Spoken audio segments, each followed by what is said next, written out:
voyagers and the lovers of the tourism podcast in general. This is another episode of the tourism podcast. As you know, we always strive to do better than what we've done next week. This episode is going in depth, is going deeply in what tourism is about and actually and what this platform was rooted in, which is to bring about conversations that are uncomfortable around topics of natural habitat and nature of our industry. In this episode, we are discussing quite a number of things. The first one being the name changes in South Africa. The secondly, the confusion between Tsogo Sun, Southern Sun, and Sun International. And the last one that we will discuss is how the Middle East America war is affecting the travel and tourism industry. Yes, if you are a first timer on this platform, let me welcome you. Welcome to the Tourism Podcast. And don't forget to like this episode if you enjoy what you are seeing right now. And then later on, you can press that share button, share it to 5 of your friends. And then after that, subscribe. What are you waiting for? And then you comment and tell us how is this episode treating you. By the way, let's start with the naming changes. Names in South Africa are changing, most likely in the previous 3 years, but there was not that much tracha around this. Remember, the process of name changes is not new. It happened before 1994. Everything that was found in the native land of South Africa was changed in the names that we are comfortable with today. Johannesburg, it was named after someone. East London, it was named after London, after East London in United Kingdom, in England. Berlin was named after Berlin in Germany. There's a lot. The list is endless. But this process of changing names in South Africa is not new. If you remember, OR Tambo International Airport was once known as Jan Smuts International Airport. That was founded and named in 1952. And then in 1994, the airport was changed into Johannesburg International Airport, which was later changed into OR Tambo International Airport in 2006. And now we are proud and happy with the name OR Tambo International Airport. And my question is, why aren't we giving the proposed and the new names the same fate? Look, this is where I'm going. South Africa has changed over 1,500 geographical names, that is including 85 towns, plus cities and landmarks to replace the colonial and apartheid era names with indigenous ones. That brings me to this point. We changed Port Elizabeth to Gqeberha, isn't it? We changed Port Elizabeth to Gqeberha, while we also changed Kariga into, while we also changed Utenik into Kariga. We changed East London Airport into King Palo Airport. And those at least went smoothly. But the new names that were proposed, they really caused a stir on the socials. If you check, King Williamstown was also changed back to Qonce, which is a name that is also synonymous to King Williamstown, the name that has been used over and over again. Queenstown has been changed to its Xhosa name, Komani. Grahamstown changed back to Makanda. Craydog to Nuba. Morgan's Bay to Gaga. Brentford to Winnie Mandela.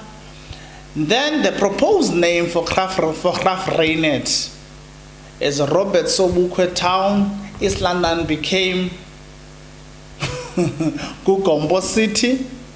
Now, tell me, what is your thought in your mind right now as I'm reading out these names? If you listen closely to the interviews or you watch interviews over the internet, over the news, why that is important. The South African Geographical Names Association or Council is the body that advises the minister on the names that needs to be changed. And the reason why these names are to be changed is because they contain some sort of history or importance to a certain area. That's why it is important for that to be changed to contain its historical background. The main key focus areas in South Africa, which is the areas with most of these changes, are Eastern Cape and KwaZulu-Natal. With Eastern Cape, we've seen the names and how they are unfolding. But in the province of the Zulu Kingdom, there is yet a conversation that I know it will stir a majority of citizens in the country. KZN is still yet to be renamed either to KwaZulu or the Zulu Kingdom, of which this is not a secret because the current king of KwaZulu-Natal, the current king Yamazulu in KZN, has been hinting that, also with a number of very influential public figures, that KwaZulu-Natal needs to do away with Natal and become KwaZulu or the Zulu Kingdom. Share on the comment section, what are your thoughts? From where we are, Tsogo is operating on its own, Southern Sun is operating on its own. Now that leaves us with one question. Remember, I first mentioned Tsogo, Southern Sun, and Sun International. Then, where does that leave Sun International? Later on in the relationship, Tsogo decided to sell his shares in Southern Sun so that he could focus in building Sun International. Sun International, which is an entity that he founded in 1967, which is 2 years before he founded Southern Sun with SAB in 1969. What is Sun International all about?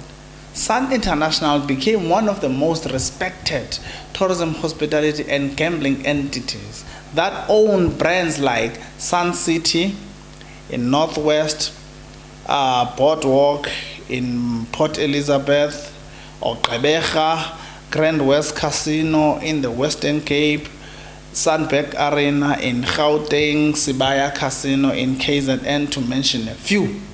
So now you understand the difference between the three. Southern Sun, this one is not the same as Tsogo Sun in terms of operations. And then this one here, Sun International, is a whole different entity. The common thread in all three of them is that all of them, they were once owned by SAB and Tsogo. If you understand, that is what it means. So as things stand today, Southern Sun has the following brands. Southern Sun Resorts, Southern Sun Hotels, Sun Square, Garden Court, Stay Easy, and Sun One. Tsogo Sun also has hotels and hotels, resorts, and casinos all across the country, with M020, Hemingways, and a number that I cannot mention at this point in time. Then our next topic, the Iran.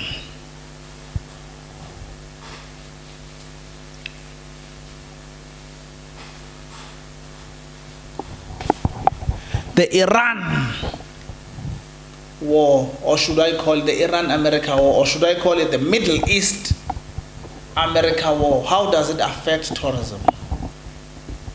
This conflict that happened because of the number of reasons that they know I don't want to go deep into, but my interest is on how it affected tourism, created a conflict to destinations that are closer to the war zone, as they appeared to be very risky, which led to three things: rescheduling of tours, postponement of tours, and cancelling of tours. Experts estimate that international visitors could fall by 11 to 27% in 2026 due to this conflict. This means 23 to 38 million fewer tourists will be expected as compared to previous years. Many governments also issued travel warnings on no-go advisories to travelers traveling from their nations to the affected nations.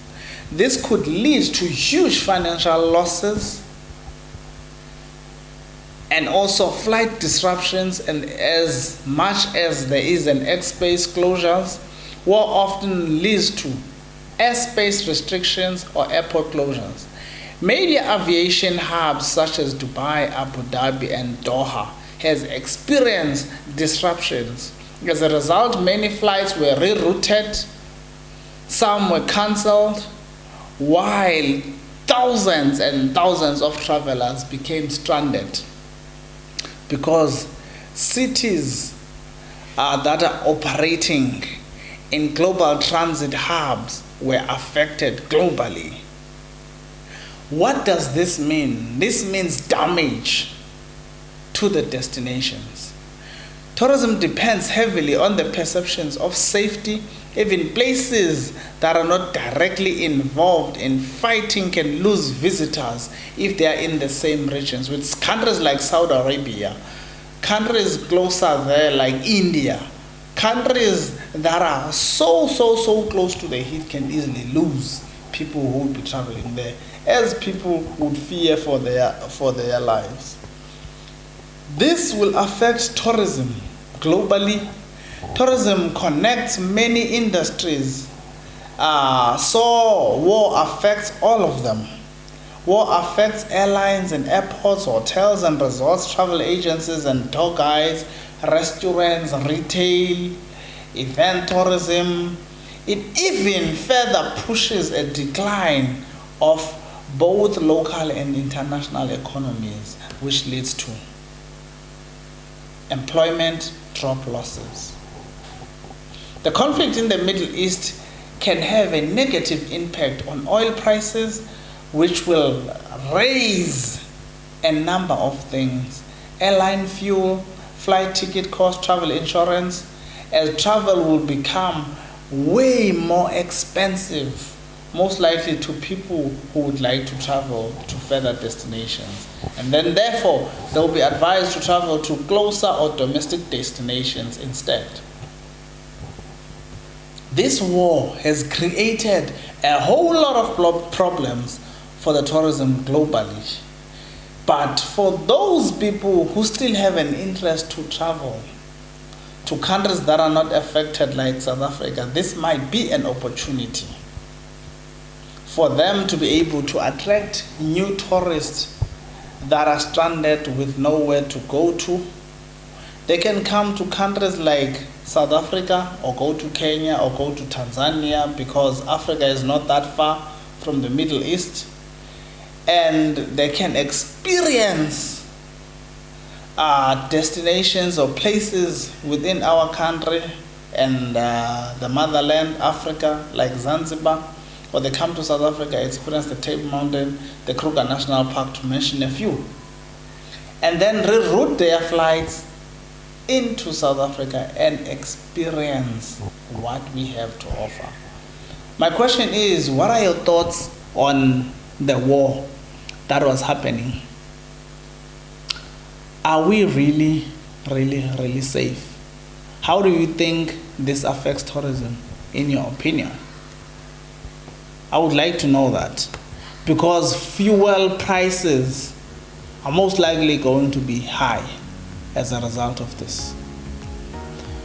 All I want to say to you is that I want you to subscribe, I want you to like, I want you to comment. Share your thoughts with us. Share your thoughts, and this is the platform that we aim to